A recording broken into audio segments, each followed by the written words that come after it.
Andito kami ngayon sa grand opening ng Madonna Commercial with 6 stalls of eats and essentials with water station, bakery, food house, all-day lugaw, Mang Buko Pinoy, and 5-star chicken. Plus, etong tirador ng buko shake. And congratulations to our business owners. Napakasarap ng food nila, promise. Kasi bumili kami at titikman namin lahat. These stalls are located right in front of Madonna Residences, so this means convenience for our dear homeowners since there are days na talagang tatamarin kang magluto.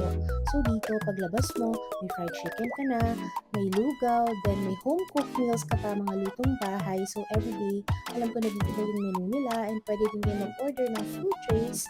And then, ang sarap din ng pandesal, pandesito, tsaka yung putok na tikman namin kanina. Imagine ang lapit na natin sa highway tapos mas lumapit pa yung mga eats and essentials natin. So yun lang, ni-share ko lang po. Thank you dear future homeowners and hope to see you soon!